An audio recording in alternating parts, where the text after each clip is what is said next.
Good morning, class. Today we are going to start the first chapter of your second book, which is An Alien Hand or Supplementary Reader. The lesson name is The Tiny Teacher. Okay, in the picture, as you all can see here, the ant picture is given. It means this chapter is about an insect, the smallest insect, that is ant. And actually they are the tiny teacher. Tiny means the small size, of small size, छोटा size. एक ऐसा teacher जो बहुत ही tiny है, सबसे smallest है. Okay, so in this chapter we are going to learn, or we are going to know about the characteristic of the ant, that what we have to learn from this tiny teacher. Okay, so let's start our chapter. Though so very small, the ant is unbelievably intelligent and hardworking. Among the various kinds, the commonest ant is black and red. Ants live in comfortable homes called ant hills. So, in this first part of this chapter, we are going to see that though so very small, instead of being a small size, the smallest size, the ant is unbelievably intelligent and hardworking. सबसे छोटे size का, सबसे smallest size का होने के साथ साथ जो एंट जो है, क्योंकि वो सबसे स्मॉलेस्ट साइज का इंसेक्ट है, still it is unbelievable. Unbelievable means जिस पे हम ट्रस्ट ना कर सके, जिस पे हम बिलीव ना कर सके. ओके, सो ये बिलीव करना बहुत डिफ़िकल्ट है that the ant is intelligent and hard working, कि एंट एक स्मॉल साइज़ का इंसेक्ट होने के साथ ही सबसे ज़्यादा इंटेलिजेंट और हार्ड वर्किंग इंसेक्ट है. Among the various kinds, the commonest ant is black or red. There is one more information given that there are many kinds of ants, but the more common ants are, or ant is black or red. जो सबसे ज़्यादा common type की जो ant हैं वो क्या है? Black और रेड कलर के ants हैं. Ants live in comfortable homes called ant hills. So, the name of the ants house are ant hills. ant जहाँ पे रहते हैं उस जगह का नाम क्या है, उस प्लेस का नाम क्या है, उनके होम्स का नाम क्या है? ant hills. Okay, so let's begin the first part. Name the smallest insect you have seen and the wisest. So here chapter में आपसे स्टार्टिंग में ही एक क्वेरी की जा रही है दैट आपको सबसे स्मॉलेस्ट इंसेक्ट का नाम बताना है और सबसे wisest. Wisest means most intelligent. Okay, so सबसे स्मॉलेस्ट और सबसे वाइजेस्ट इंसेक्ट का नाम बताना है. Is it the fly? क्या सबसे स्मॉलेस्ट और सबसे वाइजेस्ट इंसेक्ट फ्लाई है? No, it isn't. नहीं, फ्लाई सबसे स्मॉलेस्ट प्लस सबसे वाइजेस्ट इंसेक्ट नहीं है. Is it the mosquito? क्या mosquitoes wisest and smallest insect है? Answer is no, not the mosquito. Mosquito भी नहीं है. Then it must be the worm. फिर इसका मतलब है कि वॉर्म मीन्स कीड़े. A creature with a long soft body and no bones और लेग्स. ऐसे वॉर्म्स क्या होते हैं? वो एक ऐसे क्रिएचर्स होते हैं जिनमें बोन्स या लेग्स नहीं होते हैं. ठीक है, सो कृमि जिसे कहते हैं. ठीक है, वो बॉडी के अंदर या कहीं भी वो दिखते भी नहीं हैं.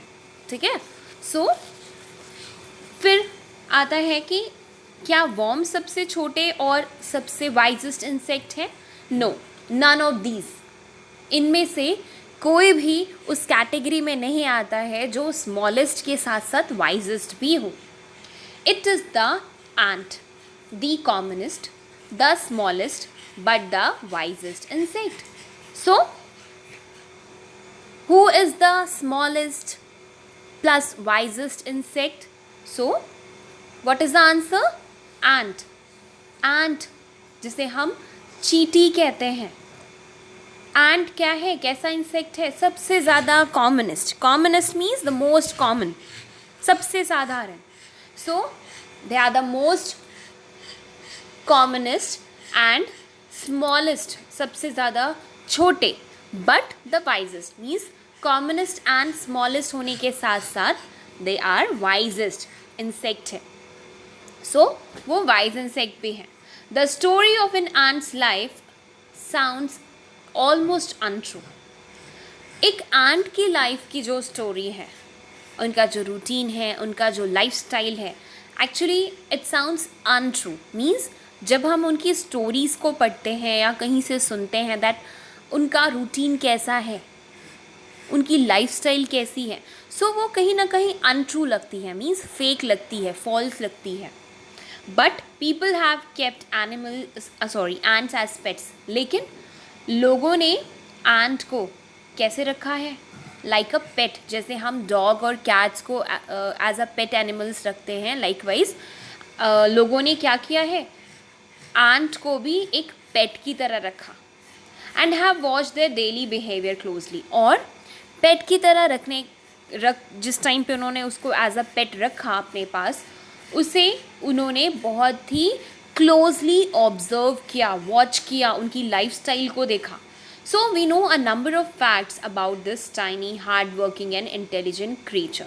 सो वाइल टेमिंग और while keeping the ants as a pet, लोगों को बहुत से फैक्ट्स पता चले about this tiny hard working and intelligent creature.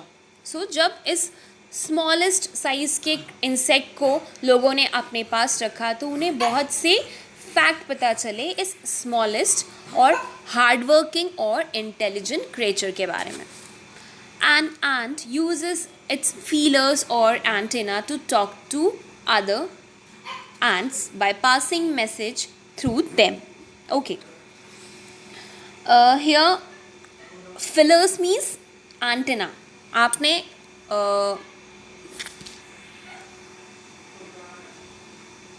देखा होगा जब आप एंट को देखते हो, यहाँ पे ये आप देख सकते हो जो आगे की तरफ ये निकले हुए हैं ना, ये क्या है? They are known as feelers और एंटीनास. सो जो एंट होते हैं वो अपने फीलर्स का या एंटीनास का यूज़ किस लिए करते हैं? To talk to other ants. बाकी के जो दूसरे एंट्स हैं उनसे बात करने के लिए, अपने मैसेज को पास करने के लिए वो अपने इन फीलर्स का यूज़ करते हैं. Watch a row of ants moving up और down the wall. Okay, just watch. कई बार क्या होता है, वॉल पे ऊपर चढ़ते हुए या नीचे उतरते हुए आप देखोगे एक लाइन होती है एंट्स की, एक रो बनी होती है. वो जहाँ भी जाते हैं साथ साथ जाते हैं, एक लाइन से मूव करते हैं. मीन्स एक के पीछे एक, वन बाय वन एक दूसरे को फॉलो करते हैं. Each ant greets all the others coming from the opposite directions by touching their feelers.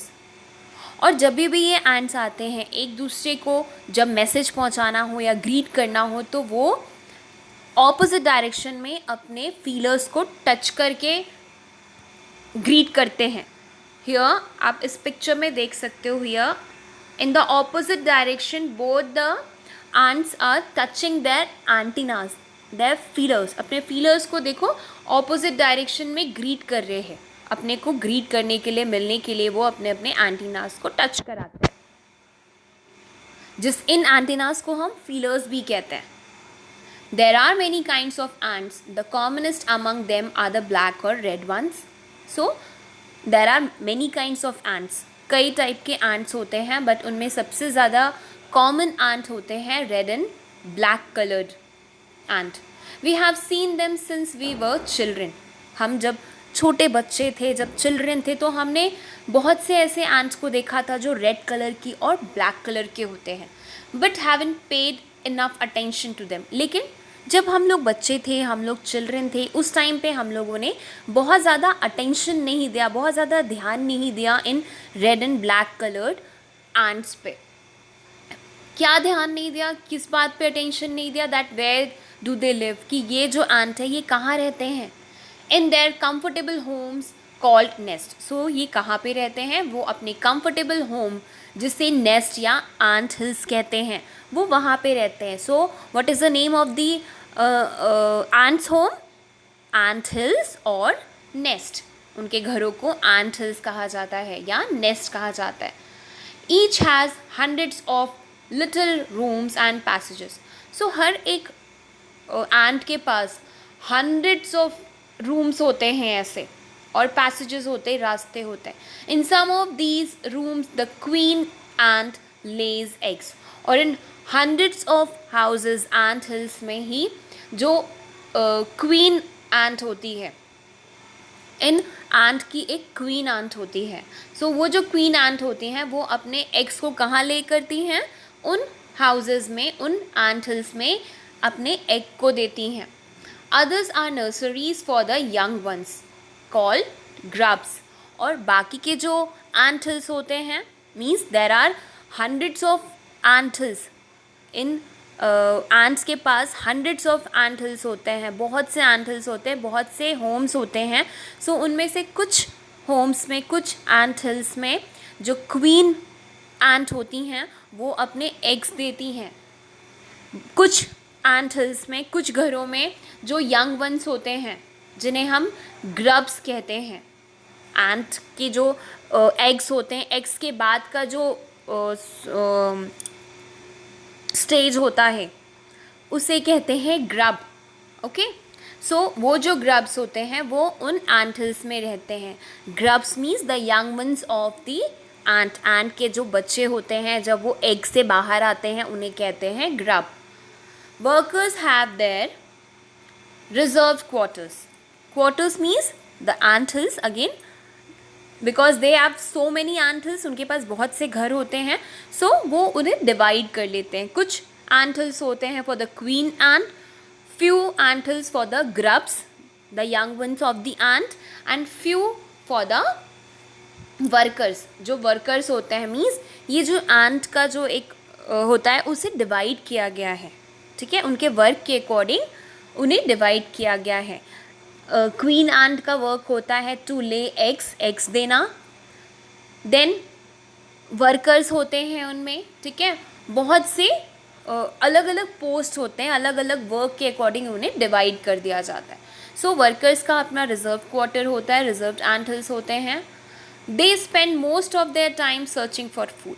Workers का काम क्या होता है, और जो एंट्स होती हैं वो उन लोगों ने अपने काम के अकॉर्डिंग, अपने वर्क के अकॉर्डिंग डिवाइड कर दिया होता है, ठीक है, खुद को। सो वर्कर एंट जो होते हैं उनका काम होता है टू सर्च फूड, फूड को सर्च करना, खाने को सर्च करना। Some rooms serve as store houses for this food. और कुछ जो एंट हिल्स होते हैं, कुछ जो रूम्स होते हैं, वो ये जो एंट होते हैं वो उस फूड को जिसे वो सर्च करते हैं उसे स्टोर करने का, एज अ स्टोर हाउस। हम स्टोर हाउस में चीज़ों को स्टोर करके रखते हैं ना। सो लाइकवाइज एंट भी क्या करते हैं, जो फूड सर्च करते हैं उसे उनमें से कुछ एंट हिल्स में, कुछ नेस्ट में, कुछ होम्स में उसको as a store house store करके रख देते हैं। Soldiers have separate barracks. Barrack का मतलब होता है रूम्स फॉर सोल्जर्स। सोल्जर्स के लिए जो रूम्स होते हैं उन्हें कहते हैं बैरक्स। सो इनमें से जो सोल्जर्स होते हैं, कुछ वर्कर्स होते हैं, कुछ सोल्जर्स होते हैं। सो जो सोल्जर्स एंट होते हैं उनके पास अपना एक सेपरेट रूम होता है, बैरक होता है। No worker has ever tried to live in a soldier's house. कभी भी कोई वर्कर एंट जो होते हैं वो कभी भी किसी सोल्जर हाउस में नहीं रहते। मतलब उन लोगों के एंट हिल्स डिवाइड होते हैं उनके वर्क के अकॉर्डिंग, जैसे वो वर्क करते हैं उसके अकॉर्डिंग उनके होम्स डिवाइड होते हैं। And no soldier has ever gone out searching for food. और कभी भी कोई सोल्जर एंट जो होता है वो फूड सर्च करने के लिए नहीं जाता है। मीन्स उनका जो वर्क है वो डिवाइड होता है कि उन्हें क्या करना है। नो वर्कर और सोल्जर और cleaner has ever harmed a grub. Grub, as I said, that grub are the young ones of the ant. Ant के जो यंग वंस होते हैं, जो एग से निकलने के बाद जो आंट होते हैं, उन्हें ग्रब्स कहते हैं. सो कोई भी वर्कर आंट, कोई भी सोल्जर आंट, कोई भी क्लीनर आंट कभी भी किसी ग्रब को हार्म नहीं पहुंचाता है, उससे तकलीफ नहीं देता है. So you see an ant's life is very peaceful. So आप देख सकते हैं, इसे सुनने के बाद, इस इन्फॉर्मेशन को जानने के बाद एक चीज़ तो क्लियर है कि जो आंट की लाइफ होती है वो बहुत ही पीसफुल होती है. वहाँ बहुत शांति होती है, कोई किसी से फाइट नहीं करता है, कोई किसी को हार्म नहीं पहुँचाता है. Each does its share of work intelligently and bravely. हर एक आंट जो है उसने अपने वर्क को बहुत ही इंटेलिजेंटली, बहुत ही वाइजली और बहुत ही ब्रेवली शेयर किया हुआ होता है. कि क्वीन आंट का क्या वर्क है, वर्कर्स का क्या वर्क है, सोल्जर्स का क्या वर्क है, क्लीनर्स का क्या वर्क है, राइट. सो हर एक आंट का वर्क डिवाइड होता है और वो इंटेलिजेंटली उसे परफॉर्म करते हैं. And never fights with other members of the group. और ग्रुप के बाकी मेंबर से कभी भी फाइट नहीं करते हैं, like a human, like the other animal, like the other insects. बाकी के जो इंसेक्ट्स हैं, एनिमल्स हैं, ह्यूमंस हैं, they fight with each other for unnecessary reasons, right.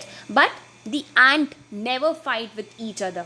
जो एंट होते हैं वो कभी भी आपस में फाइट नहीं करते हैं, वो साइमल्टेनियसली टुगेदर बहुत ही अच्छे से कोऑपरेट करते हुए वर्क करते हैं, क्योंकि उनका वर्क डिवाइड होता है, right. Now let's start the second part of this chapter. The queen ant has a pair of wings, which she casts off before she begins to lay eggs. Okay, casts off या cast offs का मतलब होता है to throw away, फेंक देना. Okay, so queen ant जो होती है उसके पास a pair of wings होते हैं. आपने कुछ ऐसे ant को देखा होगा जो फ्लाई करते हैं, जो उड़ते हैं. Actually they are the queen ant. वो क्वीन ant होती हैं जो फ्लाई करती हैं, जिनमें विंग्स होते हैं, जिनमें पंख लगे होते हैं. ओके, सो वो क्या करती हैं, so which she cast off before she begins to lay eggs. वो जो क्वीन एंट होती हैं, एग देने से पहले वो फ्लाई करती हैं, बट जब वो एग दे देती हैं तो उसके बाद वो अपने विंग्स को कास्ट ऑफ कर देती हैं, मतलब दे थ्रो ऑफ, वो उन्हें फेंक देती हैं, उन्हें हटा देती हैं, उन्हें बाइट करके. मीन्स उसके बाद जब वो एग ले कर देती है उसके बाद उनकी बॉडी में वो विंग्स नहीं रहते हैं. Eggs hatch and become grubs. Grubs change into cocoons and cocoons break to bring forth complete ant. So अभी जस्ट मैंने बताया ग्रब्स के बारे में, that the grubs are the young ones of the ant. So अगर आप इसका stage देखो, सो फर्स्ट क्या होता है, एग होता है. ठीक है, एग जब हैच किया जाता है, जब एग को तोड़ा जाता है, उसे गरम करके जब उसको ब्रेक किया जाता है तो उससे क्या निकलता है, ग्रब, GRUB, ग्रब. ग्रब से क्या होता है, ककून्स. ठीक है, एंड आफ्टर ककून क्या होता है, ककून से कंप्लीट एंट बनती है. ठीक है, और फिर एंट से जो क्वीन एंट होती है वो ग्रब, वो एग ले करती है. So this is the stage, this is the circle. ये जो लाइफ सर्कल है, first egg, then grub, then cocoons and then ant. So this is the life cycle of an ant. Okay, ये life cycle है कि सबसे पहले egg होता है, क्वीन एंट जो होती है वो एग ले करती है, एग देती है. एग को जब हैच किया जाता है, जब उसको हीट दिया जाता है तो वो टूट के उसके अंदर से ग्रब्स निकलते हैं. ग्रब्स आफ्टर फ्यू डेज वो ककून्स बनते हैं और ककून से एक कंप्लीट एंट बनती है. ठीक है, the life of an ordinary ant in the ant hill is a book which many of us seldom open. Seldom का मतलब होता है रेयरली, रेयरली मतलब बहुत कम. सो अगर हम एक ऑर्डिनरी आंट की बात करें, एक ऑर्डिनरी आंट की लाइफ की बात करें, एक सिंपल से चींटी जिसे कहते हैं, राइट, उनकी जो लाइफ है, अगर हम उनकी बात करें इन द एंट हिल, हमने एंट को ऐसे मूव करते हुए बहुत देखा है, लेकिन एंट हिल अपने होम्स के अंदर की जो उनकी लाइफ है, एक्चुअल में दैट इज अ बुक। वो एक बुक जैसी है, एक किताब जैसी है, which many of us seldom open, जिसे हम जैसे लोग बहुत ही कम ओपन करते हैं। मतलब हम कभी भी never try to know about the life of the ant. हम कभी भी एक एंट की लाइफ को जानने की कोशिश हमने नहीं की।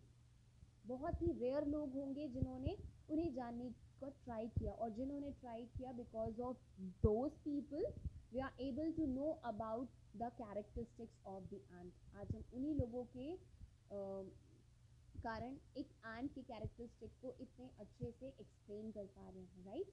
बट क्या हमने ये कोशिश की? नो।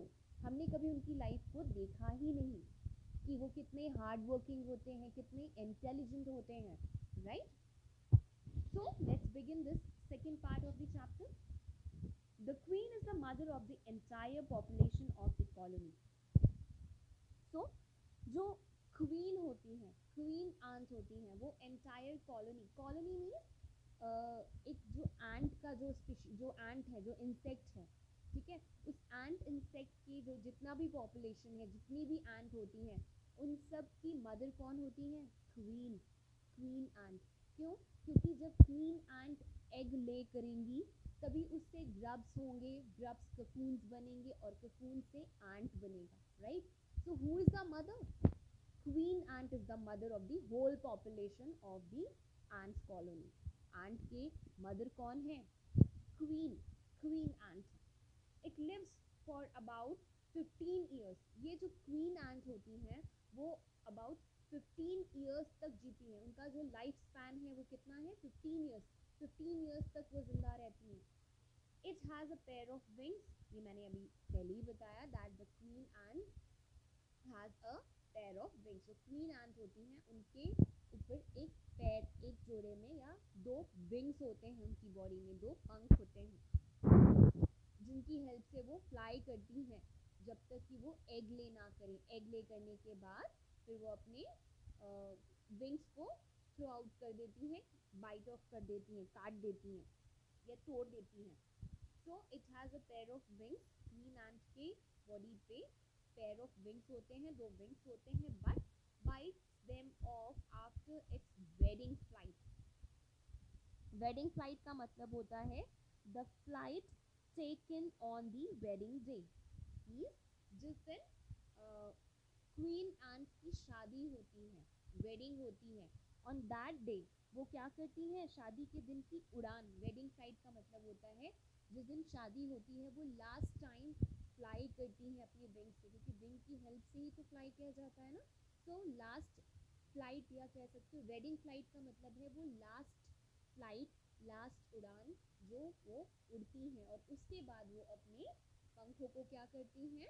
ब्रेक ऑफ कर देती हैं, तोड़ देती हैं। बाइट्स ऑफ का मतलब होता है तोड़ देना, ठीक है, और उसके बाद वो अपने पंखों को तोड़ देती हैं। This flight takes place on a hot summer day. ये जो फ्लाइट है, जो वेडिंग फ्लाइट है, जो शादी के दिन की उड़ान होती है, वो कब होती है? On a hot summer day. Summer season में होती है, गर्मियों के टाइम पे होती है ये। The queen leaves the nest and goes out to meet a male ant. ये जो वेडिंग फ्लाइट होती है उसमें क्या होता है? क्वीन जो होती है, क्वीन एंट होती है, वो अपने नेस्ट को छोड़ के वो कहाँ जाती है? मेल एंट से मिलने के लिए जाती है। और ड्रोन, ड्रोन का मतलब होता है मेल बी, ठीक है। मधुमक्खी का जो मेल वर्जन होता है उसे कहते हैं drone. Masculine gender of bee का क्या होता है? ड्रोन। ओके, आपने जब जेंडर पढ़ा होगा तो आपने पढ़ा होगा बी का ड्रोन होता है, ठीक है। सो एंट क्या करती है? क्वीन एंट क्या करती है? वो वेडिंग फ्लाइट के दिन वो जाती हैं मेल एंट से या ड्रोन से मिलने के लिए, high up in the air, air में उड़ के जाती हैं। On its return to earth, और जब वो वापस अर्थ पे आती हैं, it gets rid of its wings, वो अपने विंग्स को तोड़ देती हैं, ठीक है।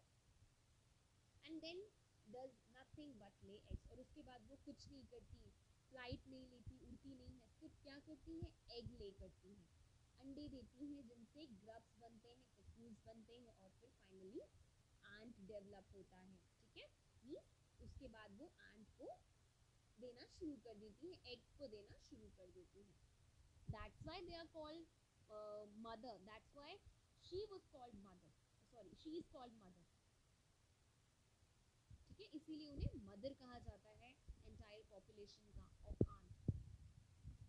Eggs hatch and grubs come out, उसके बाद जब वो एग्स देती है उसे हैच करती है, उसको हीट देती है, और हीट देने से वो एग जब टूटता है तो उसके अंदर से ग्रब बाहर आता है, ग्रब्स बाहर आते हैं।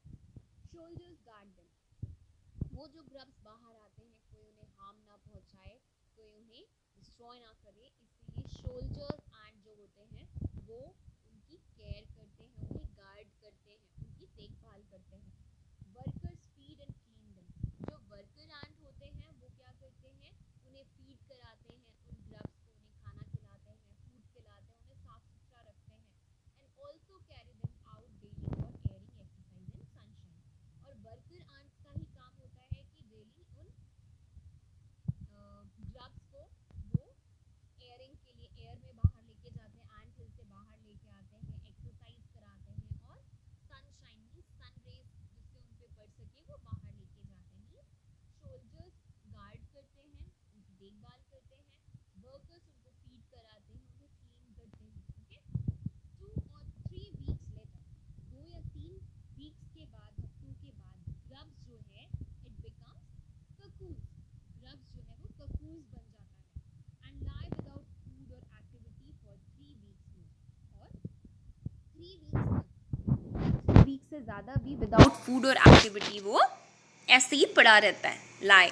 Okay, then the cocoons break and perfect ants appears, और आफ्टर दैट जब 2 या 3 हफ्तों के बाद वो ककून क्या होता है, वो ब्रेक होता है, अपर लेयर उसकी ब्रेक होती है और उससे एक परफेक्ट एंट बन के बाहर आती है। Now it's time for teaching and training. अब जब वो एंट बन जाता है कंप्लीट, तब उसकी ट्रेनिंग और टीचिंग का टाइम शुरू होता है, उसे पढ़ाया जाता है, उसे ट्रेनिंग दी जाती है कि उसे कैसे वर्क करना है। New ants learn their duties from old ants as workers, soldiers, builders, cleaners, etc. So there are so many posts.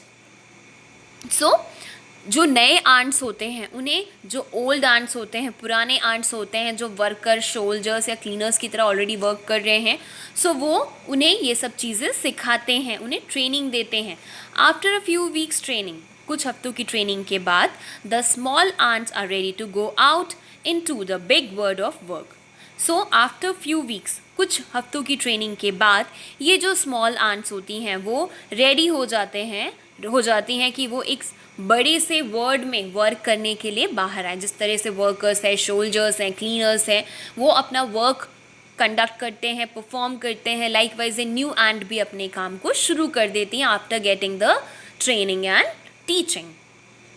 An anthill is a home not only for ants but also for some other creatures. ये जो anthill हैं, anthill क्या है? Anthill are the homes ना, is a home. So ये जो anthill हैं ये सिर्फ ant के homes नहीं हैं, वहाँ पे सिर्फ चींटियाँ ही नहीं रहती हैं। Also for some other creatures, उनके घरों में, उनके anthills में, उनके home में कुछ other creatures भी रहते हैं। मीन्स anthills में सिर्फ ants नहीं रहती हैं, साथ ही साथ beetles, lesser breeds of ants and green fly, these are the other insects. ये सारे ही इंसेक्ट्स हैं, बीटल्स हैं, ग्रीन फ्लाई है and lesser breeds of insect. कुछ ऐसी ants जो बहुत रेयर केसेस में मिलती हैं, means they are a kind of ant but not the red and the black one. So वो भी उन्हीं anthills में रहते हैं साथ में। Why do ants want these alien creatures to live in their nest? Alien creatures means the outsiders. So ऐसा क्यों है, क्यों ant जो हैं वो बाकी बाहर के जो creatures हैं, जो other insects हैं, उन्हें अपने होम में रहने देती हैं, परमिशन देती हैं? For several reasons. उसके बहुत से reasons हैं। Some give off smell pleasant to the ant senses. क्यों रहने देते हैं एंट इन अदर क्रिएचर्स को अपने नेस्ट में, अपने होम में? क्योंकि उनमें से कुछ इंसेक्ट्स ऐसे होते हैं जो प्लेजेंट स्मेल देते हैं एंट को। मीन्स एंट को उनकी स्मेल अच्छी लगती है, इसलिए वो प्लेजेंट स्मेल मीन्स होती है अच्छी स्मेल। सो उन्हें उनकी स्मेल अच्छी लगती है, इसलिए वो अपने एंटल में उन्हें रहने देते हैं। कुछ इंसेक्ट्स ऐसे होते हैं जो स्वीट जूसेस देते हैं, ऐसे जूसेस जो स्वीट हो, मीठे हो टेस्ट में। सो उस जूस के कारण एंड जो हैं वो उन कुछ अदर इंसेक्ट्स को अपने एंट हिल में रहने देते हैं. And some are just pets of और play things like cats and dogs to human beings. और कुछ ऐसे इंसेक्ट्स होते हैं जिन्हें एज अ पेट वो एंट्स अपने पास रहने देते हैं. जैसे हम एज अ ह्यूमन डॉग और कैट को अपने साथ रखते हैं as a pet animals, as a tame animals, क्योंकि हम उनके साथ प्लेफुल हैं, उनके साथ खेलते हैं, इंजॉय करते हैं. लाइकवाइज एंट भी कुछ इंसेक्ट्स को अपने एंट हिल में इसलिए रहने देते हैं क्योंकि वो उनके लिए एज अ पेट काम करते हैं. The green fly is the ants cow. Green fly को क्या कहा जाता है कि वो हम लोगों के साथ जैसे काउ, ह्यूमन बींग्स के लिए काउ क्या है, पेट एनिमल है, because we get the milk from that, right. हमें गाय से क्या मिलता है, हमें काउ से क्या मिलता है, मिल्क मिलता है. हम उसे टेम करके रखते हैं, एज अ पेट एनिमल अपने साथ रखते हैं, राइट. ह्यूमन क्या करते हैं, काउ को अपने साथ रखते हैं. सो ये जो ग्रीन फ्लाई होते हैं they are the cow of ant. Actually ant के लिए एक एंट के लिए ग्रीन फ्लाई जो होती हैं वो काऊ की तरह वर्क करते हैं. जैसे हमारे ह्यूमन बींग्स के लिए काऊ होती है वैसे ही एंट्स के लिए क्या होते हैं, ग्रीन फ्लाई होते हैं. क्यों? Because okay, why the green fly is the ant's cow. Ant की काऊ क्यों है green fly? Because the ants train it to give honey dew like milk with a touch of their antenna. क्यों? क्योंकि ant जो है वो इन green fly को ट्रेनिंग देती है, टीच करती है कि कैसे हनी ड्यू देना है. Honey due is a type of a milk. जैसे काऊ के पास मिल्क होता है वैसे ही इन ग्रीन फ्लाई के पास हनी ड्यू होता है, ठीक है. और जो एंटीना के टच से स्प्रेड होता है, प्रोड्यूस होता है. So because of that ant green fly को एज अ पेट रखती है. जैसे हम काऊ को अपने पास रखते हैं फॉर द मिल्क, वैसे ही एंट्स जो हैं वो उस स्वीट जूस, उस हनी ड्यू के लिए उन ग्रीन फ्लाई को अपने पास रहने देती हैं, अपने उन एंट हिल्स में रहने देती हैं. They milk it just as we milk the cow. और जिस तरह से हम काऊ का मिल्क बाहर निकालते हैं, काऊ से मिल्क लेते हैं, राइट. लाइकवाइज ये जो एंट्स होती हैं वो ग्रीन फ्लाई से वो हनी ड्यू लेती हैं, ठीक है. That's why it is written here, you all can see. यहाँ पे देखिए ये मेंशन है ना, that the green fly is the ant's cow, right. यहाँ पे ये लिखा हुआ है कि ग्रीन फ्लाई जो होते हैं वो एंट के लिए काऊ की तरह होते हैं. क्योंकि हमारे लिए जैसे काऊ होते हैं, हम काऊ को क्यों रखते हैं, फॉर द मिल्क. एंट क्यों रखती है ग्रीन फ्लाई को, for the honey dew. Okay. Have humans learn as much as ants have. क्या ह्यूमन ने उतनी चीज़ें सीख ली है जितना एंट्स ने सीखा हुआ है, राइट. क्योंकि जब हमने उनके लाइफ स्पैन को देखा, लाइफ स्टाइल को देखा, सो क्या चीज़ समझ में आ रही कि उनका जो लाइफ स्टाइल है it's very systematic. They are very hard working. उनका वर्क डिवाइडेड है. They never fight with each other. So as an insect वो इतनी सिस्टमेटिक, इतनी डिसिप्लिन्ड लाइफ को जी रहे हैं. क्या एज अ ह्यूमन हमने ये चीज़ें सीखी, हमने लर्न की? Perhaps they have, but they haven't put their learning to good use. शायद ह्यूमन ने लर्न तो कर लिया सिस्टमेटिक ढंग से रहना, बट उन्होंने इस लर्निंग को अच्छे यूज़ के लिए नहीं यूज़ किया. मतलब हम उसे अच्छे से यूज़ नहीं कर रहे हैं, right. They have still learned a few things from this tiny teacher. अभी भी ह्यूमन्स को बहुत सी चीज़ें लर्न करनी है. अभी भी कुछ चीज़ें हैं. there are a few things that we have to learn from this tiny teacher. Tiny teacher means the ant. Here the tiny teacher means the ant. Tiny teacher का मतलब है ant. अभी भी हम ह्यूमन्स को इस टाइनी टीचर से बहुत सी चीज़ें लर्न करनी है. Like that hard work, sense of duty and discipline. Hard work करना हमें इन टाइनी टीचर से सीखना है. ड्यूटी और डिसिप्लिन हमें सीखना है, किस तरह से हमें अपनी ड्यूटी के लिए रिस्पॉन्सिबिलिटी के साथ अपनी ड्यूटीज़ को परफॉर्म करना होता है, ये सीखना है. डिसिप्लिन सीखना है, क्लीनलीनेस सीखना है, साफ सफाई सीखना है, care for the young once, किस तरह से वहाँ पे वर्कर्स और सोल्जर्स उन ग्रब्स को की केयर करते, उन्हें गार्ड करते हैं. सो अपने यंग वंस की केयर करना सीखना है. एंड अबव ऑल, और उन सब से ऊपर, a firm loyalty to the land where they live. और सबसे बड़ी बात हमें क्या सीखनी है इन टाइनी क्रीचर्स से, इन टाइनी टीचर्स से, दैट लॉयल्टी. लॉयल्टी का मतलब होता है फेथफुलनेस, वफादारी. हमें जिस लैंड में, जिस जगह पे, जिस एरिया में, जिस प्लेस में हम रहते हैं, उस जगह से हमें लॉयल्टी दिखानी है, हमें वफादारी दिखानी है. Because as a human we are not honest, right? We are not loyal like ant. जितने एंट लॉयल हैं, राइट, ड्यूटीफुल हैं, वैसे ह्यूमन नहीं हैं अभी. There are few humans, so we have to learn so many things from the ant still. अभी भी हमें बहुत सी चीज़ें ऐसी हैं जो ant से learn करनी है. So this is the chapter. I hope you all have understood it very well. Thank you class.